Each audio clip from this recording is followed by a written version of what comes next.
Assalamualaikum warahmatullahi wabarakatuh. Very good morning. Selamat pagi adik-adik. Apa khabar semua? And welcome to PERINTIS Innocreate Siri 3. Anda bersama saya, Dr. Zaid Omar, and I will be your moderator for this session, insyaAllah. So, apa khabar semua? Harap adik-adik, abang kakak, everyone is staying safe at home. Di zaman pandemik ni, di zaman lockdown ini, we all want to stay safe. Kita jaga kita, lindung diri, lindung semua insyaAllah. So just stay tight, stay put. We will have a brilliant, incredible, amazing session bersama anda pada pagi ini. So for this morning, kita akan bersama dalam satu sesi Perintis Innocreate bersama Persatuan Saintis Muslim Malaysia. Tadi adik-adik semua dah tengok slide dan presentation montage tentang pengenalan kepada Perintis, who we are and what we do. So bagi abang-abang dan kakak-kakak, ayah-ayah, mak-mak di luar sana, bagi mereka yang berada dalam bidang STEM, dalam bidang sains, bolehlah menyertai Perintis. Kalau berminat boleh pergi kepada link kita ya. Okay, so Perintis Innocreate ni apa? Ia adalah sesi perkongsian secara online yang kita adakan pada waktu cuti sekolah dan it's targeted ditujukan khusus kepada adik-adik yang berada di sekolah rendah dan juga sekolah menengah. Perkongsian ini bersama dengan abang-abang dan pakcik-pakcik dan kakak-kakak, makcik-makcik yang pakar dalam bidang mereka in the hope of inspiring you all to all undertake science and technology subjects and follow in the esteemed footsteps insya-Allah. Okay. Pada pagi ini kita akan bersama dua speaker yang hebat-hebat belaka, Dr. Amir Syahir, Amir Hamzah dengan topiknya Into the Dream Adventure, amazing topic as well, dan juga Dr. Umar Zakir Abdul Hamid dengan topiknya Mama, I Want to Be an Engineer. Incredible speakers, incredible topics, ya. So sebelum kita mulakan, just a little bit of public service announcement, sedikit peringatan daripada moderator. Untuk penonton di luar sana, hadirin di luar sana, diharap dapat isi link kehadiran yang akan tertera di banner di bawah skrin sebentar lagi. Link ni penting sebab link ni adalah untuk anda mendapat e-certificate sebagai bukti kehadiran mendengar Perintis Innocreate pada pagi ini. Dan juga menerusi link ini, anda boleh menyertai kuis yang akan kita adakan. Betul, kita akan ada kuis di hujung sesi dan kuis ini akan berpeluang mendapat hadiah yang lumayan. So nanti kuis akan dikendalikan oleh rakan saya Dr. Rashman sebentar lagi. Okay, so jangan lupa link kehadiran dan juga untuk menyertai kuis. And towards the end, di hujung nanti saya juga akan memberi sedikit peluang untuk anda mengisi borang feedback form ya. Okay, alright. Are we ready to begin? Shall we begin insyaAllah? So, the first speaker pertama kita pada pagi ini, beliau adalah Profesor Madya Teknologis Dr. Amir Syahir bin Amir Hamzah, berasal daripada Shah Alam dan mendapat PhD dalam bidang bioengineering and biochemistry daripada Tokyo Institute of Technology di Tokyo, Japan. Semalam baru kita saksikan sama-sama opening ceremony of the Tokyo Olympics dengan pictogram sun. Very famous pictogram sun. Okay, so Dr. Amir Syahir, Japan trained and educated, kini bertugas sebagai Profesor Madya di Fakulti Kejuruteraan Universiti Putra Malaysia. Beliau ni hebat ya, rakan saya ni seorang yang amat hebat. Telah supervise many students, telah mendapat research grant berjuta-juta, telah mempublish banyak makalah dan jurnal dan juga telah mendapat patent dan spin-off company. Akan tetapi top ataupun tajuk beliau pada pagi ini adalah Into the Dream Adventure. So saya terfikir, apa kaitan bidang science, bioengineering dengan dream? Tu kita nak dengar. So mungkin Dr. Amir boleh terangkan pada pagi ini insya-Allah. So, tanpa melengahkan masa, saya serahkan sesi kepada Dr. Amir Syahir. Tafadhal mashkura. Silakan. Thank you so much Dr. Zaid Omar. my good friend. Assalamualaikum warahmatullahi wabarakatuh kepada semua adik-adik, abang-abang, kakak-kakak yang mendengar menerusi channel YouTube PERINTIS Innocreate. Saya akan sharekan slide saya sebentar.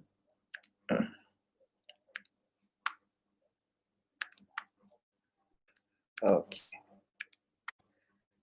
Let me do the screen. Okay. Okay, hari ini Uncle akan bercerita tentang dream, okay, into the dream adventure. So seperti yang diperkenalkan oleh Dr. Zaid tadi, saya bertugas di UPM sebagai pensyarah dan saya sebelum ni belajar di Jepun, which also means I can speak a little bit of Japanese, okay. But apa yang saya mimpi malam tadi? So ini adalah satu perkara yang menarik. Uncle harap adik-adik semua bermimpi malam tadi. Sebagaimana juga anak-anak Uncle bermimpi malam tadi. So pagi-pagi bila mereka bangun, mereka akan ceritakan kepada ayah mereka apa yang dimimpi malam tadi. Ayah, malam tadi saya main Minecraft ayah. Saya buat ni ayah, malam tadi saya tengok YouTube channel berkenaan dengan sekian-sekian dia ceritakan. So apa yang adik mimpi malam tadi? So saya bermimpi malam tadi, so saya pergi ke several masjid.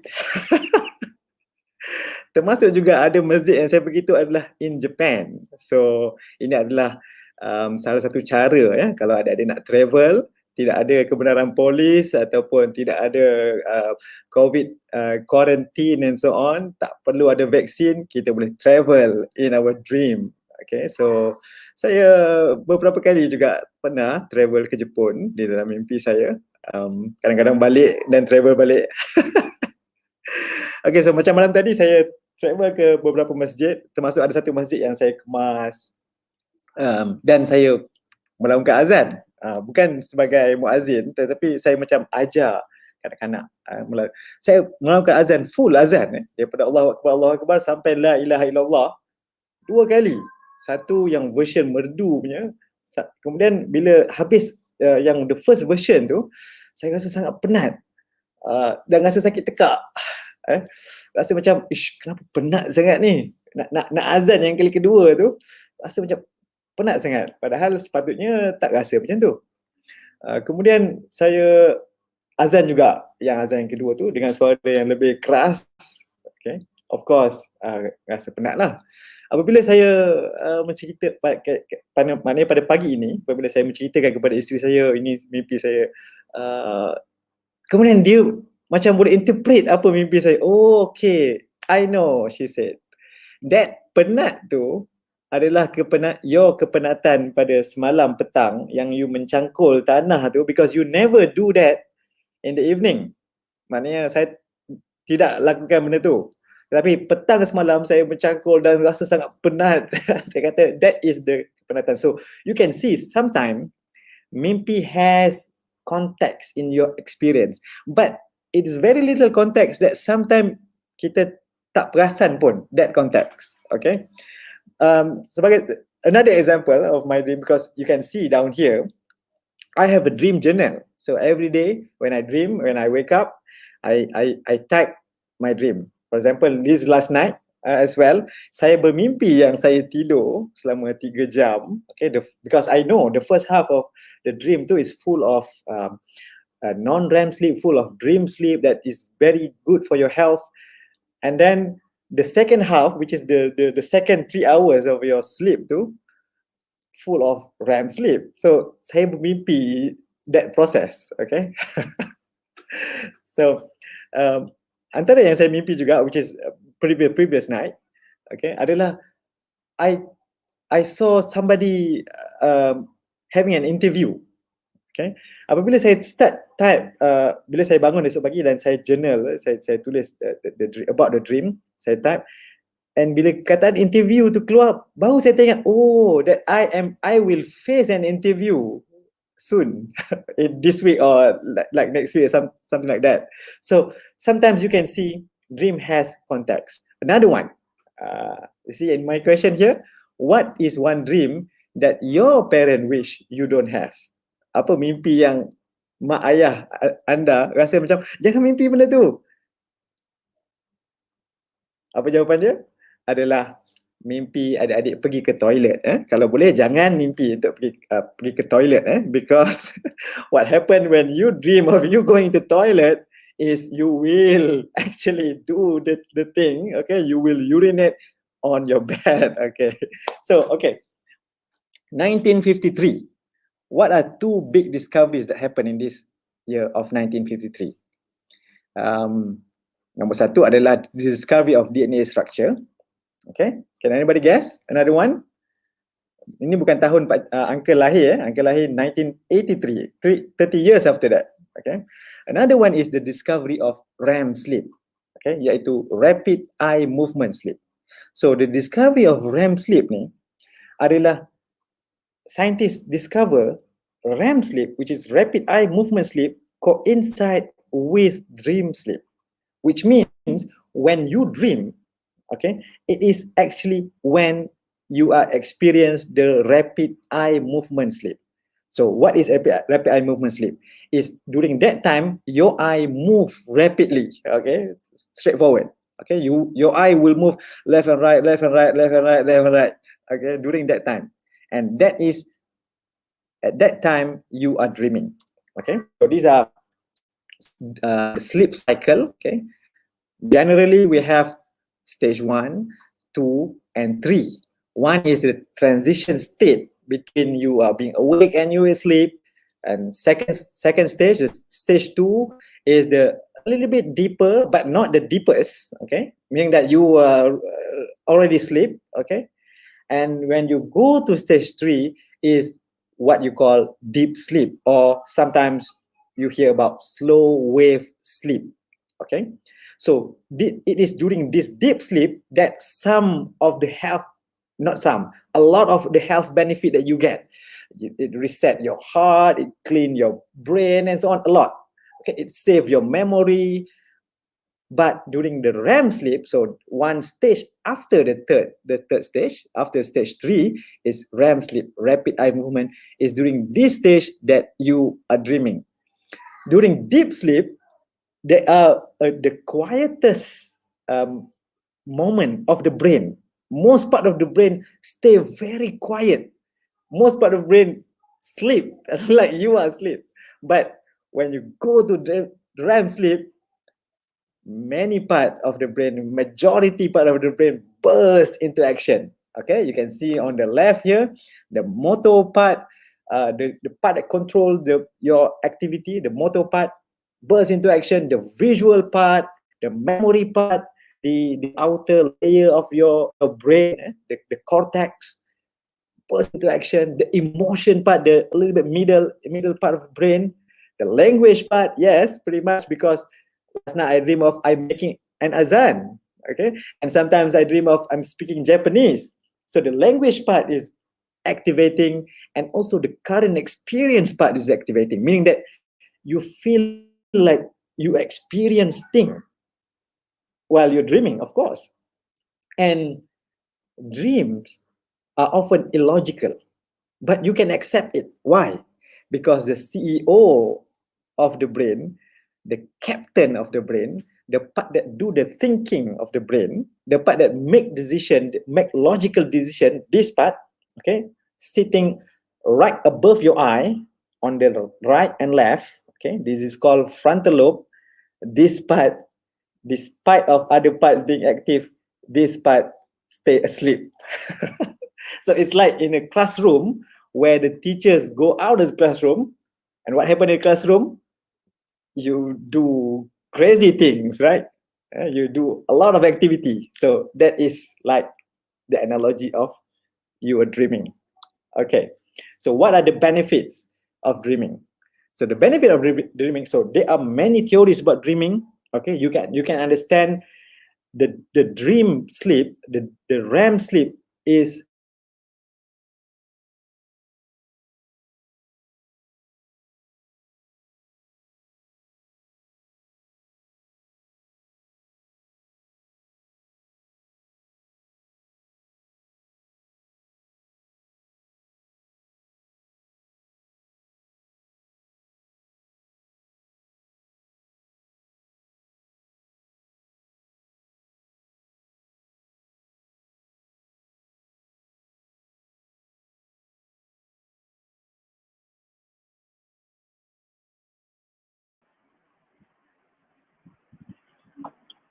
Minta maaf semua ya, kita ada sedikit technical error.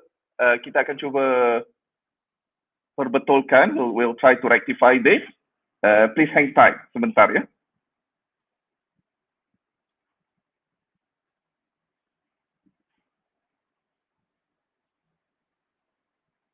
Okay, we will try to contact the speaker kita. Sementara itu, adik-adik boleh hang tight, tunggu sebentar.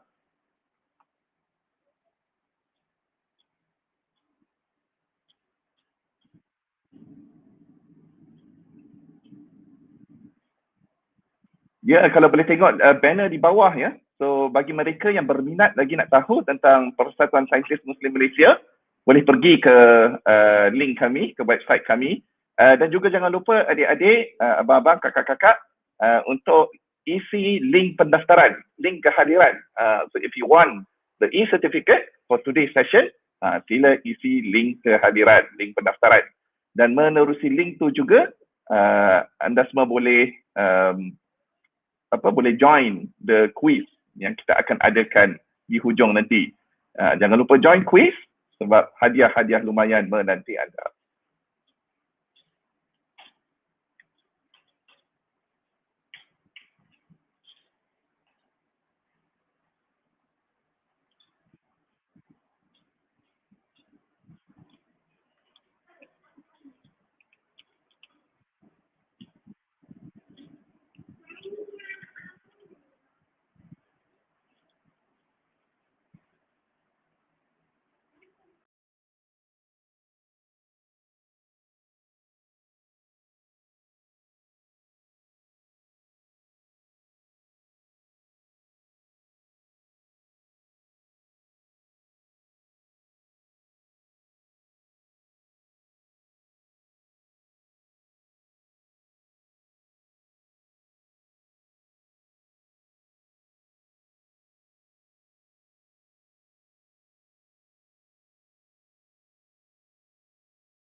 Nampaknya kita ada sedikit perubahan schedule.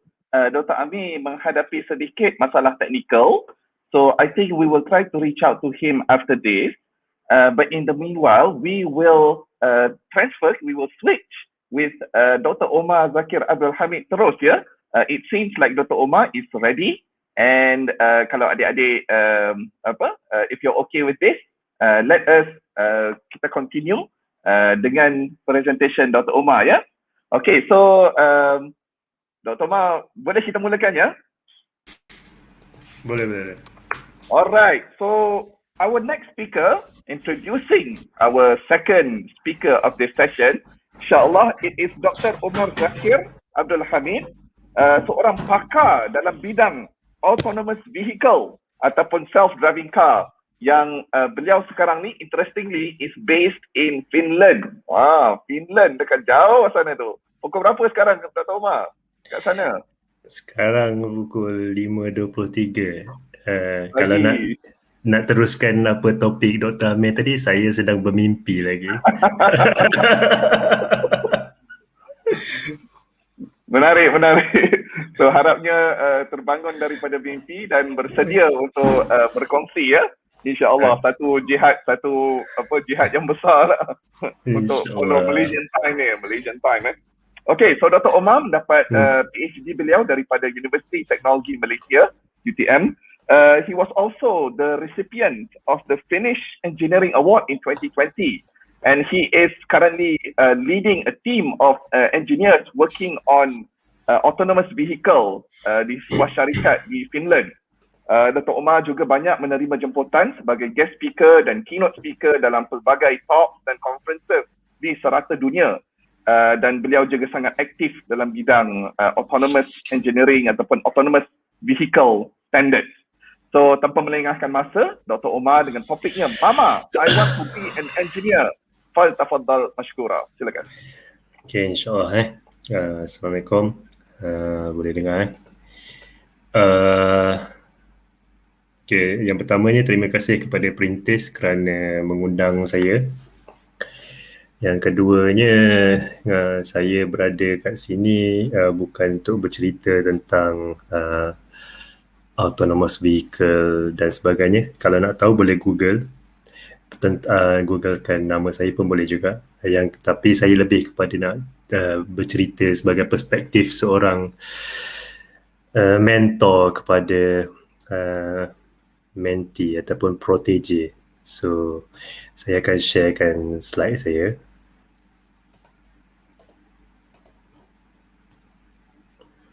Ada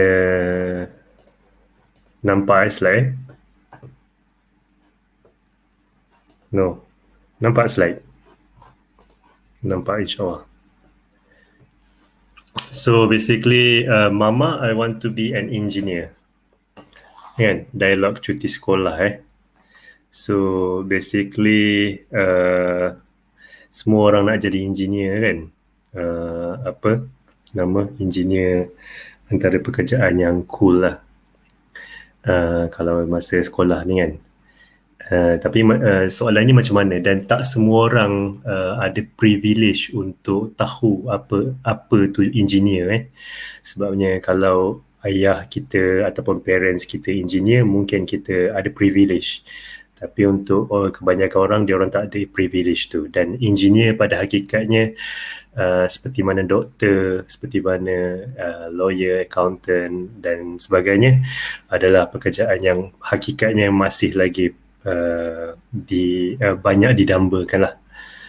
Jadi just disclaimer, semua pendapat adalah pendapat peribadi saya dan saya tak akan bercerita tentang diri saya sangat, cumanya bercerita macam mana nak menjadi engineer So siapa saya sebenarnya? Siapa abang ke saya ke uncle ke?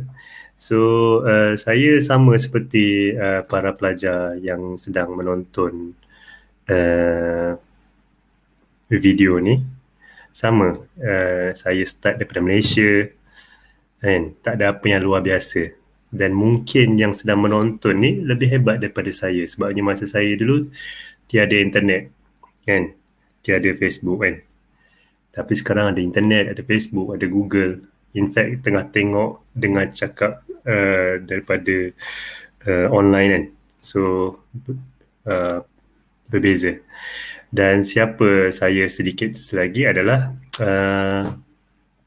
saya bermula di sekolah kebangsaan, sebuah sekolah kebangsaan di Pahang, dan sekolah menengah kemudian di Pahang juga. Lepas tu saya pindah sekolah asrama penuh di Kuala Lumpur kan. Lepas tu saya pergi kolej persediaan lepas SPM, dan saya pergi Moskow untuk buat apa? Diplom ataupun equivalent atau staraf dengan Master of Engineering. And then saya kerja, and then saya buat PhD dekat UTM dengan Jepun, ada collaboration, dan berterusanlah sekarang saya dekat Finland. Tapi tujuan saya tunjuk ni bahawa ianya perjalanan yang jauh lah, dan pada setiap anak panah yang dalam gambar ni ada peluang. Setiap ruang yang kita berhenti ada peluang untuk kita jadi engineer, dan setiap persimpangan tu ada jalan. Kalau kita tak dapat jadi engineer lepas sekolah, lepas universiti, ada peluang lagi kan, dan sebagainya. Jadi itu yang saya nak cerita tu lah kan. Sekejap okay. Jadi sebagai contohnya, jadi semasa saya sekolah, saya tahu ke saya bakal jadi jurutera? Tak tahu. In fact, secara jujurnya saya tak tahu pun jurutera tu apa secara jelasnya masa sekolah menengah. Jadi adakah semua dirancang dari awal? Tak juga So inilah tujuannya saya nak berkongsi untuk bercerita. So apa itu jurutera? Jurutera adalah the person who make it happen. Dan just nak ceritakan little bit of background. one of the career yang mana sekarang ni most interesting dalam era industri, revolusi industri keempat ni adalah jurutera. Sebab jurutera boleh menjadi juga technical leader dan juga industry leader yang menukar dunia. Sebagai contoh, owner kepada beberapa syarikat besar kebanyakannya semua berasal daripada kejuruteraan. Jadi apa jenis-jenis jurutera yang ada kan? Jenis-jenis jurutera yang ada adalah mechanical. Jurutera mechanical ni inilah kalau kita Google daripada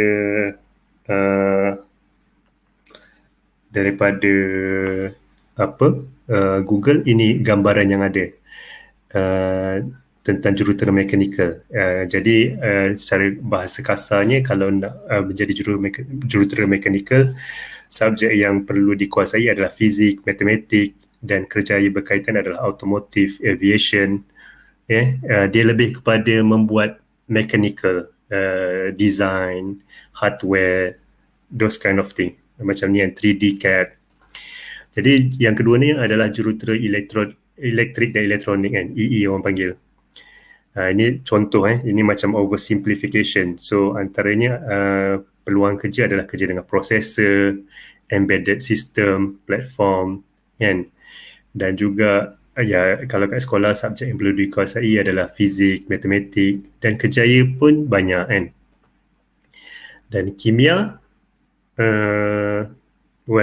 kimia kebanyakannya adalah berkaitan dengan contoh career adalah farmasi, vaksin, biorobotik dan interestingly just trivia, dekat bidang mechanical dengan EE banyak lelaki, dekat kimia banyak perempuan. Tak tahu kenapa, tetapi ianya bukan mustahil untuk lelaki nak masuk kimia, perempuan nak masuk mechanical dan juga EE. Tiada apa yang mustahil. Dan yang seterusnya tentulah yang paling menarik lah pada saat ini adalah jurutera software lah. Jurutera software ni maksudnya apa? Perisian komputer. Yang kalau sekarang ni orang buat robot, orang buat kereta tanpa pemandu, orang buat drones kan, orang buat skuter elektrik, orang buat website canggih-canggih, orang buat Facebook, semuanya memerlukan software. Dan to be honest, in the near future, almost everything will be hampir semua benda akan di-automated kan, dan hampir semua benda akan memerlukan software. Jadi laluan career yang macam mana yang ada untuk menjadi engineer ni lepas sekolah? Sebab dulu saya pun tertanya-tanya semasa sekolah, bukan saya je, saya dah jumpa ramai orang, alhamdulillah dia orang pun tak clear So tak semestinya hanya mendapat degree bachelor di universiti yang top. Malah saya pernah jumpa orang yang start daripada poli sebagai contoh, ataupun college vocational. Mereka lebih engineer lebih hebat daripada orang yang belajar luar negara dan sebagainya. So banyak laluan. Laluan yang pertama adalah kalau daripada SPM, kita boleh pergi asasi dan persediaan dan matrix. Kemudian kita buat bachelor and then kita buat bachelor tu ijazah sarjana muda, and then kita kerja, dan daripada kerja tu kita grow engineer, senior engineer, apa lagi lepas tu mungkin principal atau staff bergantung kepada company, dan juga boleh pergi kepada project manager, product manager dan so on. Itu boleh cerita banyaklah benda tu. And then kalau macam saya cakap, dekat setiap simpang ada peluang. Kalau gagal masa SPM, tak semestinya gagal dalam kehidupan. Jangan dengar sangat apa orang cakap pasal A berapa banyak semua. Ambil diploma sebagai contoh, dan daripada diploma boleh buat bachelor ataupun boleh kerja dulu, dan daripada situ kita grow pengalaman kita. Banyak sekarang ni cara. Dekat online pun banyak boleh belajar. And then ataupun daripada STPM, dapat STPM, pergi bachelor and then kerja and grow. Tapi ada juga kadang-kadang lepas bachelor masih susah nak dapat kerja engineer. So kita boleh sama ada kita sambung master kan, master tu kalau sambung lokal boleh, sambung luar negara boleh. And lepas tu sama ada lepas master masuk industri ataupun buat PhD. Dan lepas PhD tak semestinya kadang-kadang ada kerja. So kalau tak dapat kerja jangan putus asa, sambung postdoc pula kan. Mungkin di luar negara atau di dalam negara. Kemudian boleh jadi prof ataupun masuk industri dan sebagainya. Terlalu banyak laluan untuk jadi engineer pada setiap persimpangan tu ya. Jangan putus asa So dan engineer sebenarnya bukanlah bidang yang dia memerlukan bakat dan juga usaha dan usaha berterusan. So laluan mana yang saya pilih secara peribadi insyaAllah? Sorry.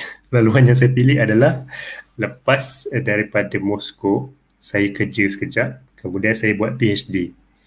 Lepas saya buat PhD, saya kerja, tim saya yang buat PhD,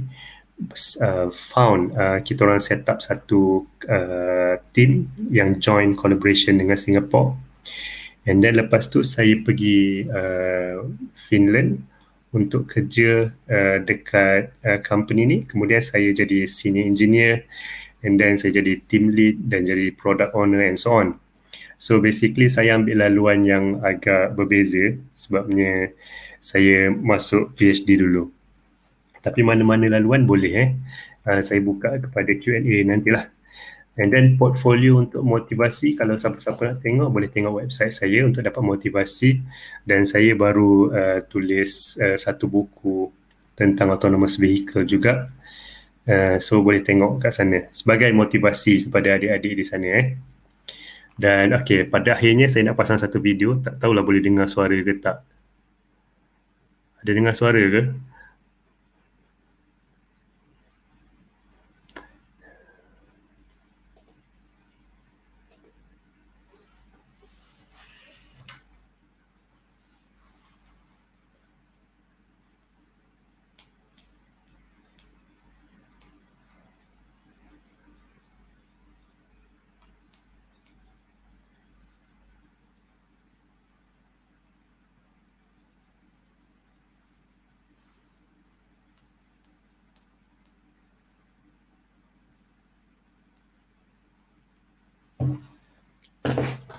Okay, so tak ada suara tapi boleh tengok slide ni, video ni sendiri. Jadi kesimpulannya kat sini adalah tiada apa yang mustahil kalau nak jadi engineer. Semua orang boleh jadi engineer. Kalau gagal ataupun tak cemerlang masa sekolah, boleh ambil diploma dulu atau college kemahiran. Dan jangan fikir pasal apa yang orang cakap dan sentiasa ada mentor. Salah satu cara untuk berjaya adalah ada mentor. Dan jadi sesiapa yang datang program ni, tahniah sebabnya anda berusaha untuk cari mentor. Okay, itu saja. Kita boleh kembali kepada moderator insyaAllah. Semoga bermanfaat.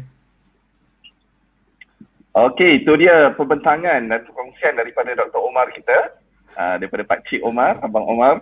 So, very interesting topik berkenaan how to become an engineer, dan antara dapatan yang saya dapat garap tadi antaranya adalah banyak peluang, banyak ruang-ruang untuk kita pergi ke arah menjadi engineer selepas sekolah rendah, sekolah menengah, college dan sebagainya.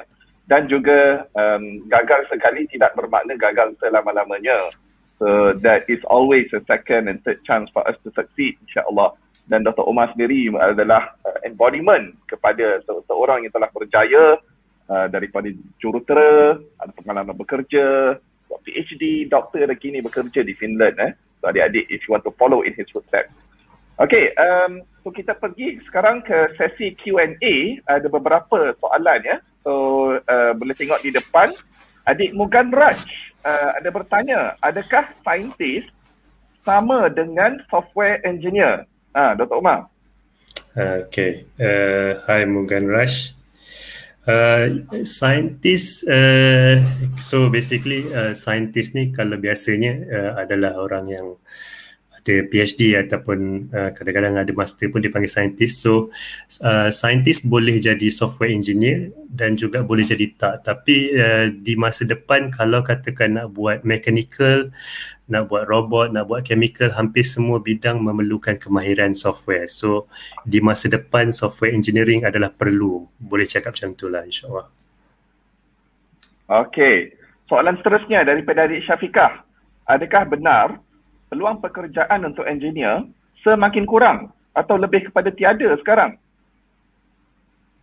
Dr. Umar. Peluang pekerjaan insyaAllah banyak, tapi sebagai pelajar ataupun sebagai graduan, yang paling penting kita kena siapkan diri kita dengan cross-functional skills. Sebagai contoh, jangan hanya apa yang dapat dalam lecture, tetapi tingkatkan juga skill dengan programming, dengan design dan sebagainya, software-software yang berkaitan. InsyaAllah. Okey. Adik Nurul Fatihah, simple question. Senang ke jadi engineer? InsyaAllah senang. Tak adalah. Tak. Dia semuanya teamwork. So basically bukan kita seorang. So macam tadi cakap tadi, kita hanya tahu sikit tapi kita bekerja dengan orang lain. Jadi kalau kita sentiasa bekerjasama, semuanya pasal teamwork, insyaAllah. Okey, baik. Ada komen daripada adik Ahmad Ubaidillah. So Dr. Umar mungkin boleh respon. Pendapat saya, communication skill paling penting kalau nak jadi engineer. Kalau skill tu kurang, biasanya ramai prefer jadi technician. Communication skill, what's your comment? Communication skill adalah penting lah, sebabnya kita nak present kepada, bukan sahaja kepada internal hubungan kepada pelanggan kan, design semua, tetapi juga kepada kawan-kawan engineer kita yang lain kan, macam mana nak berbincang kan, idea kita. Kalau kita nak sampai ke idea pun susah kan. So communication tu penting lah, insyaAllah. Okay. Terusnya, jurutera robot tu macam mana daripada adik Khalif Maker? Robot tu banyak jenis jurutera yang kalau bagi contoh kereta tak ada pemandu, ni kita buang pemandu kan. So mata untuk robot tu sebagai contoh adalah radar, lidar, kamera. So itu dipanggil perception engineer. Lepas tu yang gerakkan kereta tu ataupun robot tu dipanggil, ataupun otak tu dipanggil control engineer kan.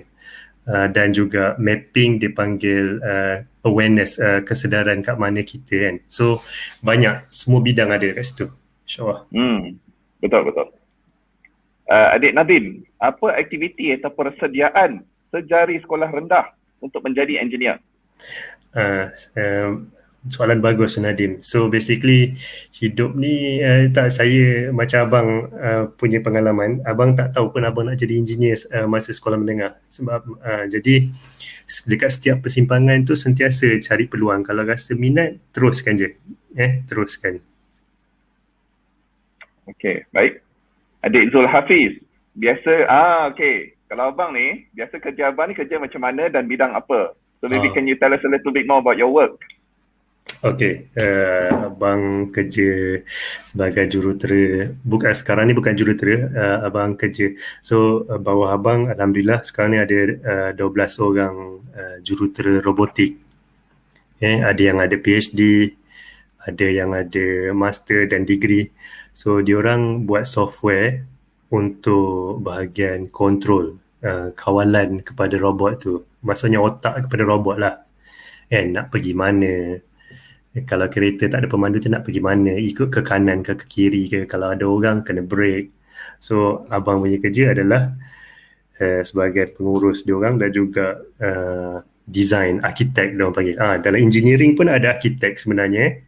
So banyak benda dia kat situ, insyaAllah. Adik Muhammad Irfan, adakah perlu mendapat master atau PhD untuk jadi engineer? Tak perlu. Kalau ada degree pun okey. So macam abang cakap tadi, kalau stay lepas degree terus kerja pun ada peluang untuk grow sebagai engineer.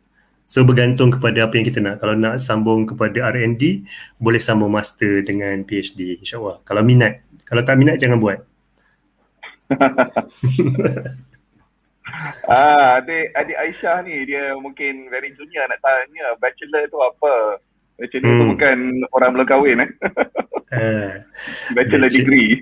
Bachelor ijazah sarjana muda, ijazah pertama yang dapat daripada universiti. Okey, Adik Ahmad Sobirin, apakah cadangan platform atau mentor yang boleh dirujuk? Tadi Dr. Umar ada sebut tentang menjadi mentor and so on. Ada platform ke ataupun siapa boleh dirujuk? Kalau adik-adik ada Facebook, boleh follow page Perintis. Kalau tak, abang cadangkan sentiasa buka YouTube, cari je how to be engineer kan, ataupun engineering school, ataupun engineer for kids. Ada banyak orang buat video. Satu video kita tengok, lama-lama makin banyak video, slowly satu hari mungkin seminggu satu ke. Itu satu cara belajar. Baik. Okey, ada soalan lagi? Okey, ada beberapa lagi. Adakah kita perlu ambil science stream untuk jadi engineer, Adik Mugan Raj? Preferably ambil science stream ataupun technical kan. Ataupun even kalau sekolah vocational, sekolah teknik pun boleh jadi engineer. Okey, baik. Adik Nurul Fatihah, senang atau susah perjalanan untuk menjadi engineer? So how was your path actually, your perjalanan sampai ke sekarang ni?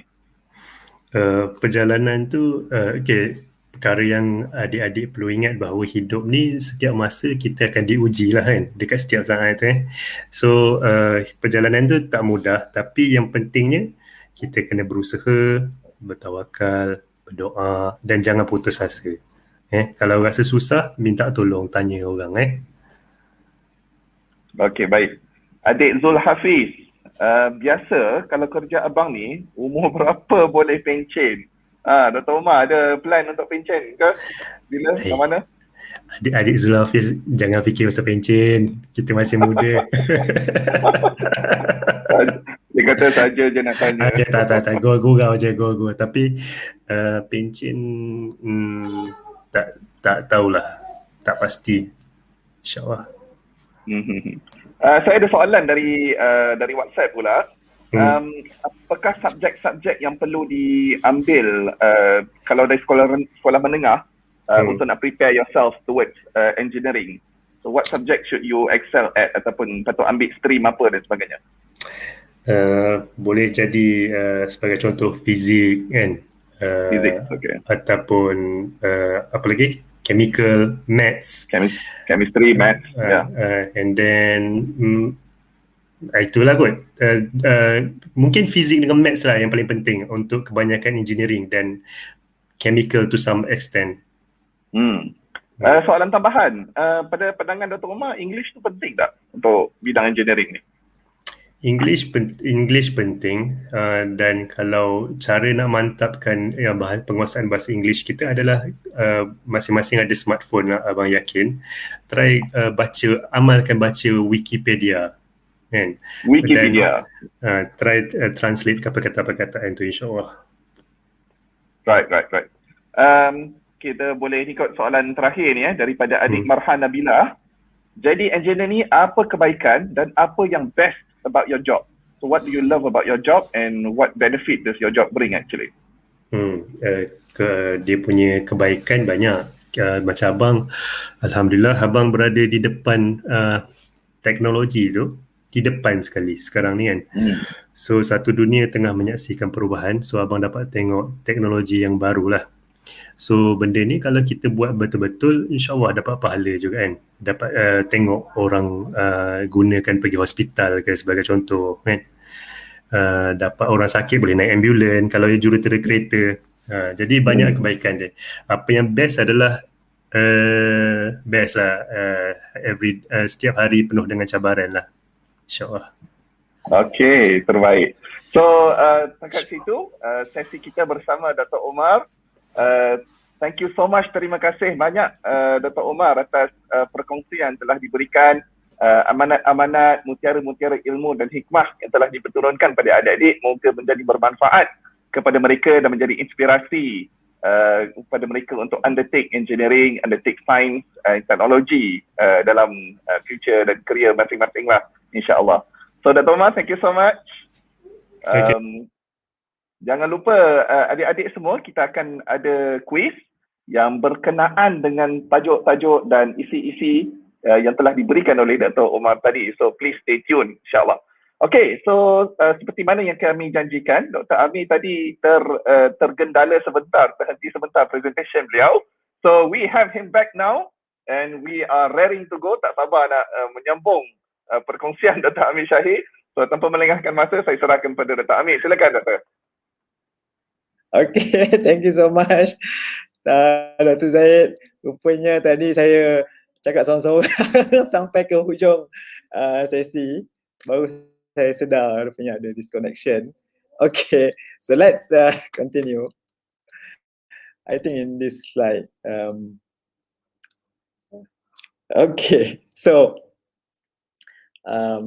dream happen when you have your REM sleep. Okay, so what are the benefit of dreaming? Oh, sorry. There are many theories about the benefit of dreaming. The dreaming research itself is like a baby because it's just discovered, the REM sleep is just discovered something like 65 years ago. Okay, so it is like a boy. Okay, so we don't understand much about it, but some of it that we understand is when you dream, the brain is trying to get you ready for your future. Doesn't mean that the brain understand what your future will look like. Doesn't mean that the brain is understand what your fate will be. No. Okay, but the brain is trying to help you for your possible problem.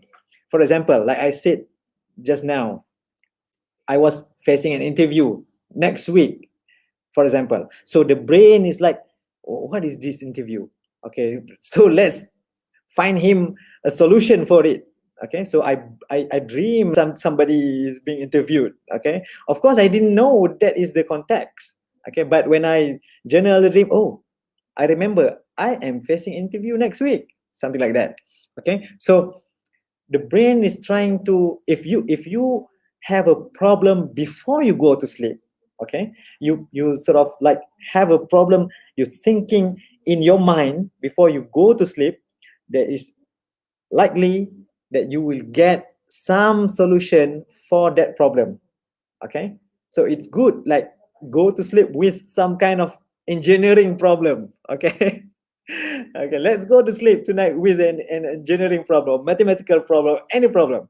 So because it will then do a novel connection, okay, in your brain and suggest you for a possible solution. Okay, number two, it is also beneficial for your as your emotional aid if you have any difficult experience. If you have experienced any difficulty, somebody is mad to you, or you're facing some unfortunate things, okay? You don't want to forget that memory. You want to retain that memory. But the feeling of that memory, you want to get rid of, okay, the feeling. So that is what happened if you dream of that experience again, okay? Remember, in dream, during REM sleep, is the only time during the whole day, the only time that noradrenaline at its lowest level, meaning that when it's lowest level, you are not so emotionally attached to that experience. So the dream try to recall that experience without having a difficult emotion. So you still remember the experience, but the bitter part of that experience will be forgotten. Okay, so that is a wonderful help that you can get from the dream. Number three is dreaming is your creative source, is your genius sources. Okay, so when you dream, the brain is trying to reconnect your past experience, your past memory, your past catalog of your memory. Okay, let's try this, let's try that. I don't know what connection, but it will. Again, the algorithm of the brain is not understood. How the brain will reconnect your experience and so on. Okay, but that is the possible. So the new things will be recreated in your dream. So you can try new things. If you dream of any dream, you can try that, and that is a suggestion. Is a suggestion for your own creativity. So if you are in creative industry, or you want to think differently, okay, the dream is a good source, okay, because it is during dream your brain will go out of its mind. Okay. All right, this is an example. Some Nobel Prize winners attribute their discoveries to dream. Okay, for example, Dmitry Mendeleev, the one who discovered the periodic table of all elements, he had a lot of problems. He has a lot of element, okay, written in a card. Okay, he wrote the element in card one by one, but he doesn't know how to arrange this element.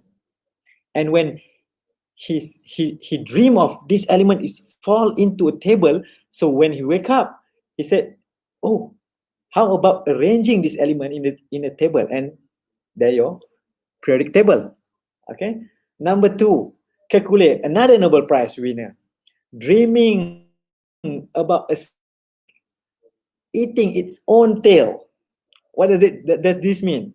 Okay, he was trying to solve the structure of benzene. This is a very special chemical, benzene. Okay, because it is not obvious the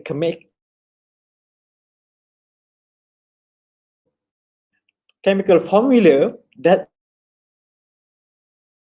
but he doesn't know eating its own tail. So it is possible a cyclic structure. Another thing, this happened very recently. Okay, Google, the inventor of Google, okay, dreams of the idea of Google in his dream. Okay, so there are many other examples, like Edison's dreaming of a lot of his inventions in his dream. Okay, and you can also harvest this novel idea, okay, from your dream. Now, how to dream? So the how to dream. So this is not the how to control your dream, right? Okay, because I happen to can get some control in my dream as well. Probably you as well. Okay, but this is how to get a dream. Believe it or not, you dream every night. Every night, every time you sleep, you dream. Whether or not you realize you're dreaming, okay, but you dream every night. Even if you say that I didn't dream anything last night, actually you're dreaming. Okay, this is what the science says. Okay, but how to really get the dreaming? To get the dreaming, first you have to take care of your sleep, because the dream vastly happen at the second half of your sleep. Okay, meaning that the first half of your sleep is largely dedicated for your health, your own health, your heart, your immune system, okay, your blood pressure. It is super important, and at least it is more important than what goes on in the brain. Okay, and the brain cleansing during the deep sleep. Okay, so if you have only 3 hours of sleep, chances are you will just get the deep sleep and a little bit dream sleep where you probably don't notice. But if you get a lot of sleep, okay, 7.5 hours, for example, 9 hours, for example, chances are you will go to the abundance of REM sleep, which is the second half of your sleep. That's number 1. Number 2, you have to get this in routine, because get this in routine, your body, your brain understand when to initiate the dream. Okay, for example, I get in this routine for quite some time, probably half a year or so. So I know I will dream at something like sometime like 3 o'clock in the morning, 4 o'clock in the morning. My brain also my body knows that. If I change my routine, they will get confused. Should we initiate a dream now, or did he get not enough deep sleep? Or so they will get confused. Okay, there are a lot of chemicals going, neurochemicals going on. Okay, they are firing here and there. Okay, should they initiate a dream or not? Okay, so if you get into the routine, it is easier for the brain, is easier for the body to give you the dream. Like nowadays, I dream almost every day. I mean, I almost every day. Sometimes I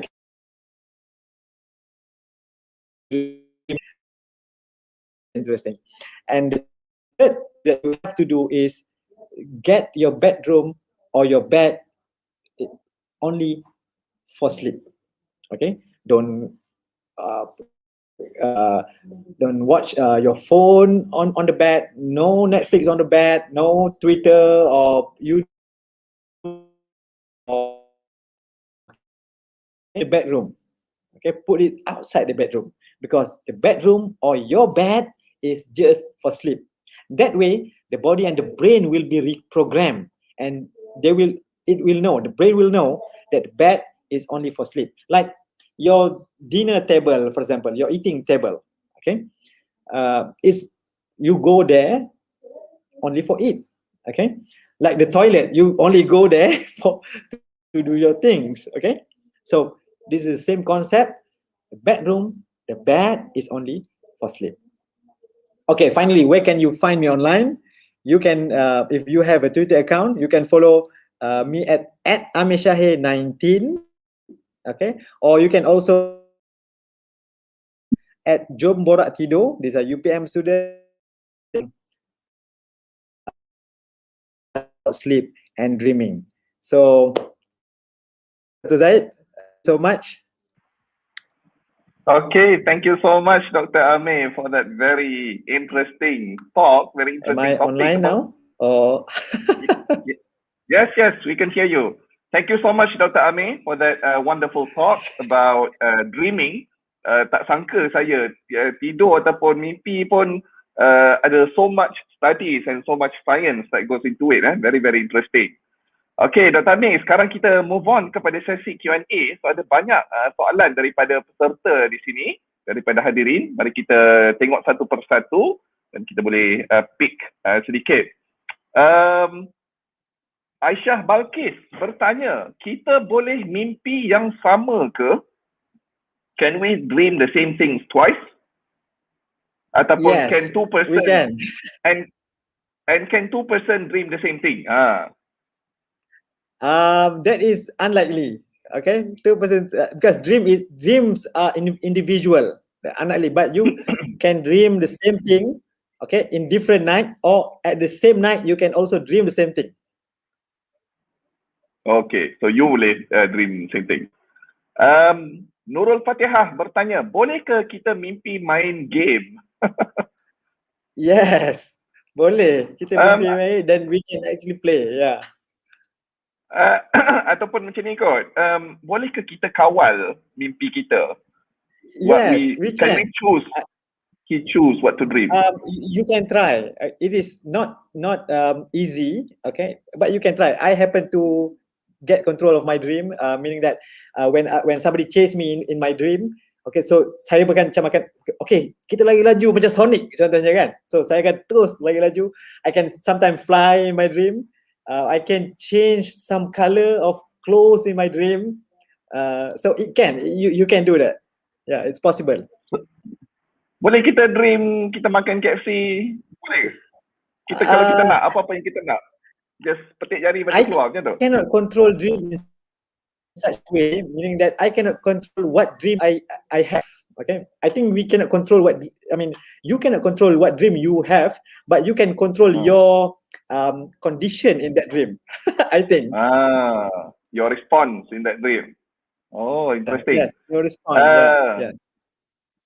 Adik Hanzi tanya, kenapa kita bermimpi waktu hujung tidur?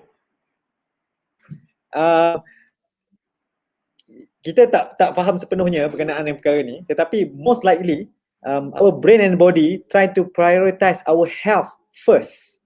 Okay, so you will have a lot of, it is a cycle. Okay, you have 4 or 5 cycle per night. Okay, and each cycle has deep sleep, each cycle has dream sleep. The only difference is the first half of the brain, the sleep, okay, will have a lot of deep sleep and just a little REM sleep. So the REM sleep will grow in the next cycle and the next cycle and the next cycle. Okay, so you will get abundance of dream sleep in the final hour of your sleep. So don't, if you are a parent, okay, don't wake your children, okay, up. Let them wake by themselves because they are, dreaming. Bangun subuh. Macam mana nak bangun subuh? Kalau dah terlambat sangat untuk bangun subuh, then yes, you should wake them up. But dia kata apa? Penyelesaian yang pertama should be they should sleep earlier so they can wake up later. Okay. Interesting. Adik Mugan Raj tanya, why do I dream while walking? Sleepwalking lah kot. Why do I sleepwalk? Do you sleepwalk? Okay, if you sleepwalking, that it is some abnormalities. Okay, usually when you start enter the REM sleep state, the muscle is paralyzed. Okay, the muscle will paralyzed. This is the normally muscle and you cannot do anything. That's why you're having a sleep paralysis sometimes. Okay, because when you dream, you are about to wake up. It is you're about to wake up. For your awareness, but your muscle cannot move.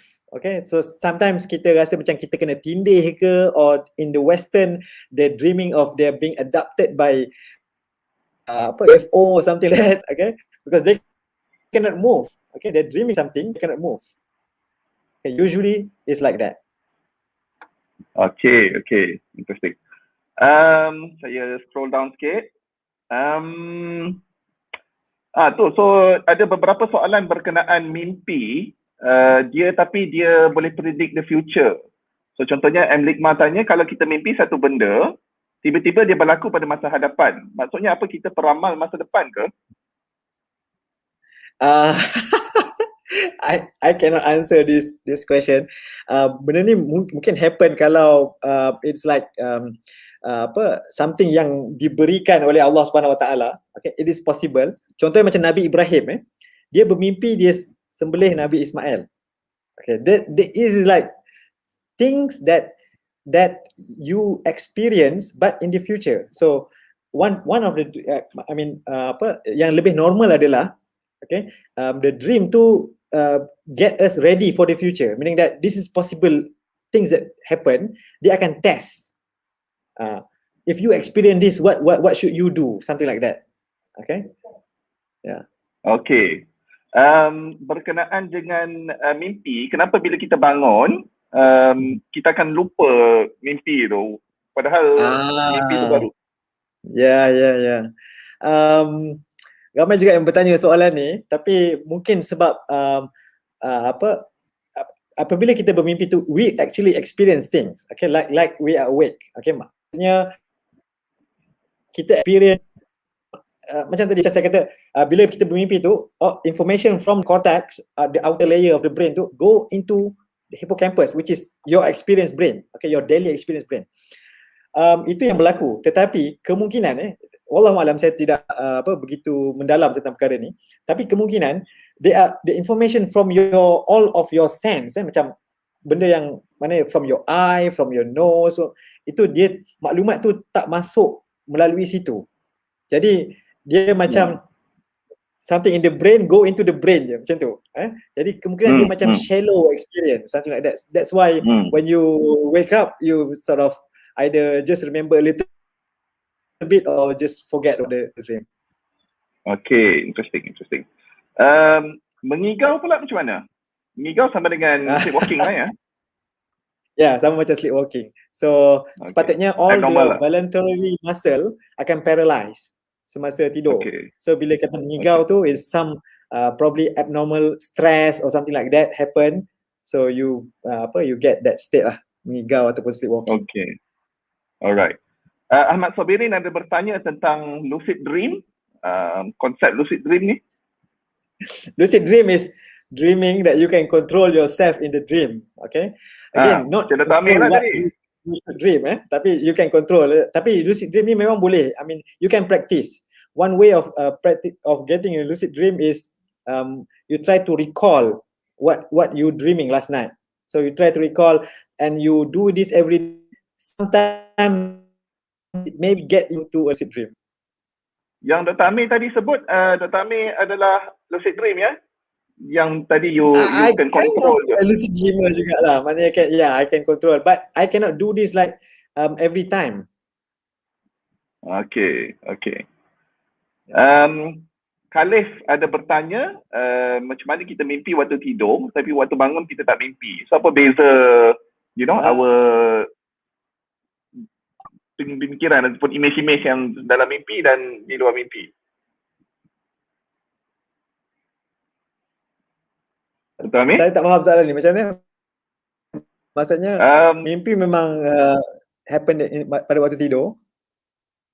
Tapi waktu bangun tak mimpi ke ataupun daydream? Is that daydream tu dia adik-beradik dengan mimpi ke? Daydreaming. Tak. Dia bukan adik-beradik dengan mimpi. Kalau you berkhayal pada waktu dia seolah-olah macam mimpi, tapi dia saya rasa dia tidak sama. Tetapi, okay, let's say you don't sleep enough. You just sleep a little bit last night. Macam you sleep 3 hours, something like that. Okay. So it is possible because a REM sleep is a must for you every day. So that's why kadang-kadang kalau kata you tak cukup tidur semalam, bila you tidur waktu siang ataupun tidur lepas subuh ke apa ke, you will have this intense dream because dia macam nak balas balik nak bayar balik all the REM sleep debt yang you ada pada hari itu. So sebab tu kalau kata your second sleep tu, kalau you tidur lepas subuh, you rasa macam ada intense dream. So kalau you tahan tidur, maknanya you tak tidur selama 1 hari ke 2 hari ke, sometimes you will start hallucinating. Maksudnya the brain like I don't care you dream you were sleeping or not, I just will put your brain into a REM state. Macam tu. So you have to take care of your sleep. Okay. Saya fikir ni soalan terakhir ya. So ada soalan daripada Adik Nadine. During MCO, my routine sleep is not really on time. I don't feel sleepy. So how to overcome this? So maybe last advice lah. Macam mana nak bantu adik-adik kita practice good sleep. Yeah. The first one, the obvious thing that you can do is try to Google sleep hygiene and get that steps, whatever step that they will teach. Okay, that is obvious one. But my advice is, number one, I just have 3 advice. Okay, number one, if you happen to struggle at night for sleep, don't sleep during the day. Okay, kalau rasa sleepy during the day, tahan. Leave the sleep for the night. Okay, this is especially if you struggle at night for sleep. Number 2, ni macam orang jet lag kot macam orang jet lag. Dia kena tahan. Dia kena, kalau you layan tidur tu, dia akan jadi lambat sikit nak recover the jet lag. Okay. Number 2 adalah try not to drink coffee in the evening. Macam saya akan stop coffee for like 2 o'clock in the evening. Okay. Benda tu akan mengganggu tidur, whether or not you realize. Number 3, adik-adik ni tak minum kopi, dia minum air coke.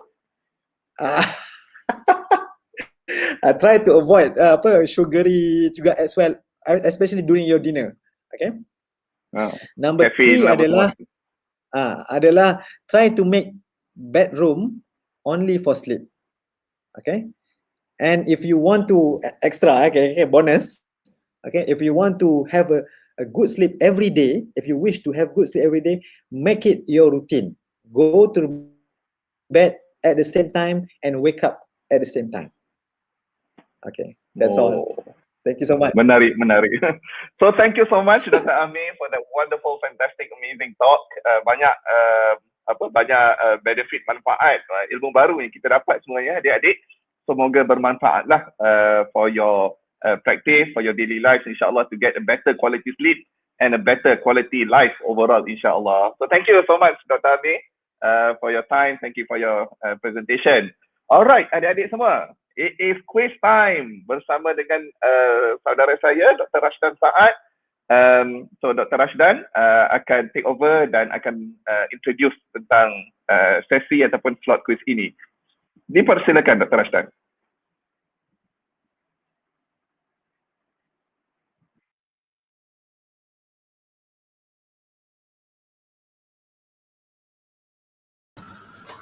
Okay, Assalamualaikum warahmatullahi wabarakatuh kepada adik-adik sekalian. So sekarang adalah masa untuk kita main quiz. Okay, jadi untuk quiz ini saya minta semua adik-adik untuk standbykan PC, laptop, smartphone, tablet ataupun apa-apa sajalah. So macam mana nak join dengan quiz ni, pergi ke menti.com, kemudian gunakan kod yang tertulis dekat situ 58557850. Okay. Okay, jadi boleh kita tengok siapa yang boleh masuk.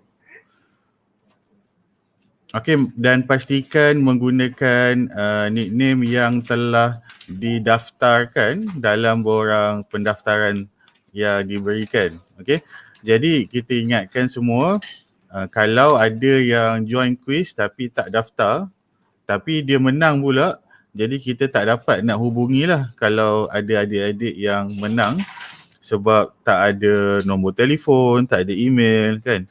Jadi kalau boleh bagi yang nak join quiz dan nak menang hadiah, kita minta adik-adik untuk daftarlah dalam borang yang telah diberikan. Okey, jadi kita tunggu ramai-ramai masuk dulu. Sekarang ni baru 27, 29, okey. Dan kita ada 10 soalan yang akan ditanyakan dan boleh nampak ke skrin saya sekarang ni? Boleh Dan soalan-soalan yang ditanyakan itu adalah terkandung daripada 2 sesi yang kita buat pada hari ini. Jadi 5 soalan pertama adalah daripada sesi Dr. Umar dan 5 soalan yang seterusnya iaitu 1 sampai 5 daripada sesi Dr. Umar. Soalan yang ke-6 sampai soalan yang ke-10 adalah daripada sesi Dr. Amir. Okey, dan untuk setiap soalan akan ada yang soalan yang ada 3 pilihan jawapan A, B, C dan ada yang ada 4 pilihan jawapan A, B, C dan D. Jadi untuk setiap soalan masa yang diberikan untuk menjawab adalah sebanyak 15 saat sahaja dan markah akan diberikan. Yang pertama ikut siapa yang jawab dengan betul dan yang kedua adalah siapa yang jawab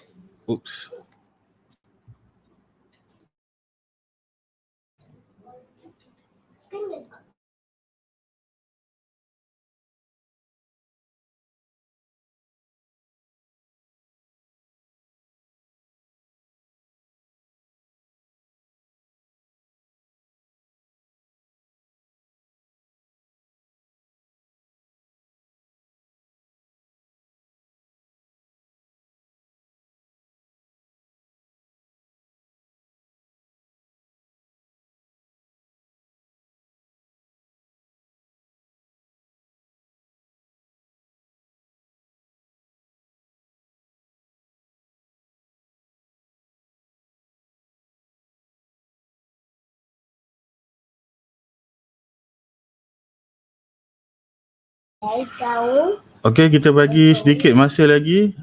Dalam masa 1 minit lagi ada yang masih tak dapat nak masuk quiz. Okey, sekarang ni kalau ada tertulis dekat skrin tu kita ada 59 dan kita tunggu sikit lagi .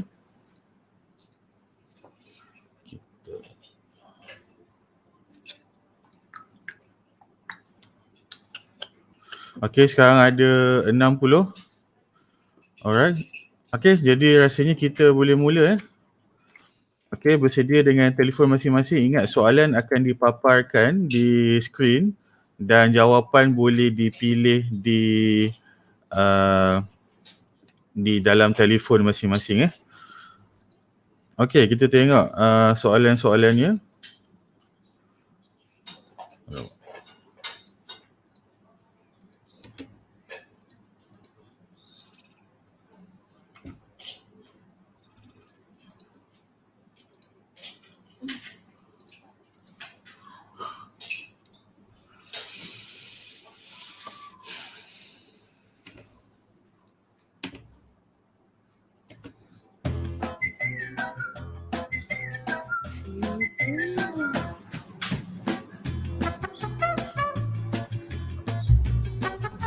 Jangan ada yang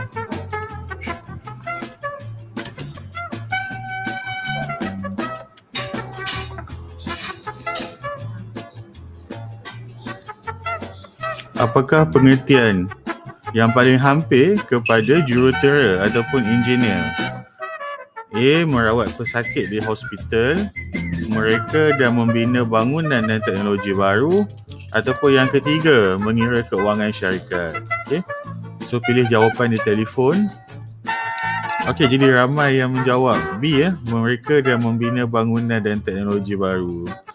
Okey, dan itulah jawapan yang betul. Okey, kita tengok soalan yang kedua. Kita akan tengok kedudukan markah selepas setiap dua soalan.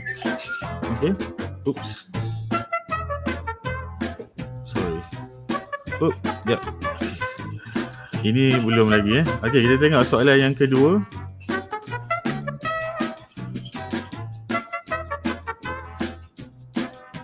Apakah langkah seterusnya selepas SPM yang boleh diambil jika mahu menjadi engineer? Okey, diploma asasi, persediaan, PhD ataupun master. Okey, so sila pilih A, B atau C. Okey, masa tamat. So ada yang jawab PhD juga tak kita hanya perlu ambil diploma asasi ataupun persediaan sahaja. Okey. Mari kita tengok kedudukan markah masing-masing.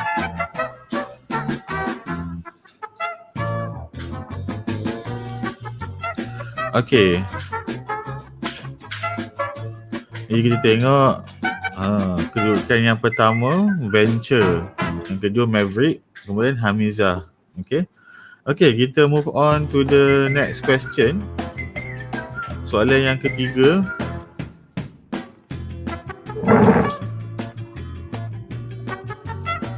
Okey, bersedia?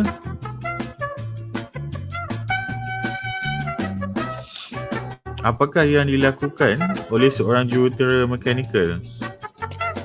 Mechanical design, electronics design ataupun chemical analysis? Okey, laju jawab Okey, jadi jawapannya senang sahaja, mestilah mechanical design. Okey, 59 orang jawab dengan betul. Okey. Okey, kita tengok soalan yang keempat pula. Soalan yang keempat. Apakah yang dilakukan oleh seorang jurutera kimia? Okey, adakah mechanical design, electronics design ataupun chemical analysis? Okey, senang sekali lagi satu jawab soalan yang Dr. Umar belanja ni. Senang sangat soalan ni. Okey. Okey, jadi of course lah jawapannya adalah chemical analysis. Jadi mungkin ada yang tersalah tekan dia pilih mechanical tu. Okey, kita tengok kedudukan markah yang terkini.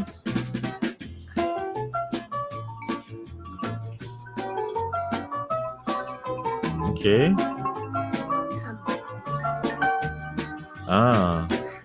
Kedudukan atas masih tidak berubah. Okey, soalan yang kelima. Soalan yang terakhir daripada pengisian Dr. Umar tadi, daripada perkongsian Dr. Umar. Apakah bidang yang memerlukan kemahiran software di masa hadapan? Accountant, jurutera robotik, hampir semua bidang memerlukan software dan automation. Yang mana satu jawapannya? Okey.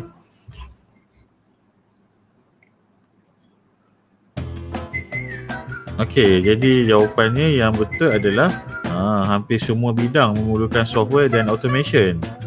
Okey, sebab yalah zaman akan datang ni semua benda memerlukan kepada jurutera. Okey, kita tengok kedudukan sebelum kita beralih ke soalan yang diberikan oleh Dr. Amir pula.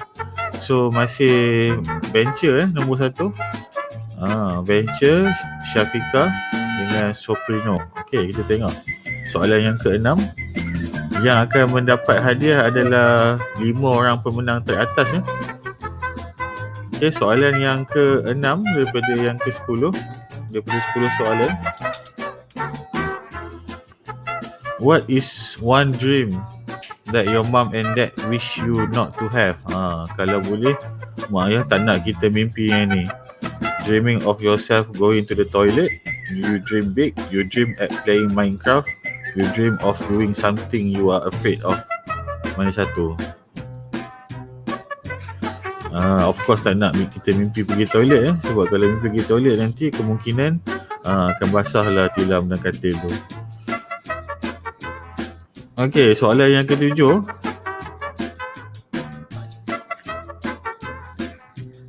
When should you be dreaming? Bila kita sepatutnya mimpi ni? While contemplating your ambition, tak pasti cita-cita. When you have enough sleep. When you are afraid. Ataupun at any time you wish you have. Mana satu jawapan dia? Yang kedua, when you have enough sleep. Okey, kita tengok kedudukan yang terkini. Adakah berubah? Nampaknya macam ada sedikit perubahan ya. Sikit je. So Syafiqah berada di atas. Okey, soalan yang ke-8 daripada 10.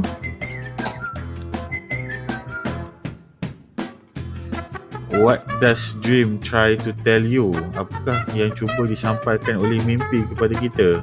Nothing but just playing with your memory. Some solution of your possible problem. That this is the right answer. Your fate ataupun nasib dan masa depan kita. Yang mana satu jawapannya? Jadi ramai yang jawab B. Betul ramai yang jawab dengan betul. Your fate pun ada yang jawab. Okey.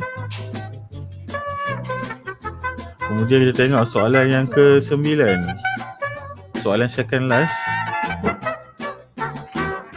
These are the possible functions of dream except to calm you down, tenangkan kita, to get you out of the box, to find new things for your next adventure ataupun nasib kita. Apakah fungsi mimpi? Semua ni adalah fungsi mimpi kecuali satu je bukan. Jadi rasanya senang jawapan ni doktor. Soalan ni Dr. Amir belanjalah. Your fate Okey. Alright, kita tengok kedudukan sebelum kita masuk ke soalan terakhir, battle yang terakhir. Kita tengok yang mana satu. Okey, jadi dah berubah kedudukan last minute. Okey, ini adalah kedudukan yang sebelum soalan yang terakhir. Jadi soalan terakhir ni akan menentukan siapa yang akan menang ataupun kalah. Ni yang top 5 sahaja yang kita akan bagi hadiah. Jadi make sure tengok betul-betul soalan terakhir dan do your best. Okay. Okay, soalan yang ke-10 yang terakhir. Pastikan jawab dengan betul dan laju. These are the first aid to face a possible nightmare. Except first aid apa? Kecuali have a first aid kit in your bedroom. Know that it is just a dream. Know that dreams including nightmare are safe. Know that dream is there to help you. Mencabar sikit nak faham soalan ni. Okay. Okay. Jadi yang first aid tak adalah kan. Jadi kalau ada first aid dalam bilik pun dia tidak akan membantu kita dalam mimpi kita. Okay, jadi kita tengok kedudukan siapakah yang menang. Soalan yang terakhir tu agak mencabar Dia adalah game changer. Dia mungkin kedudukan akan berubah banyak.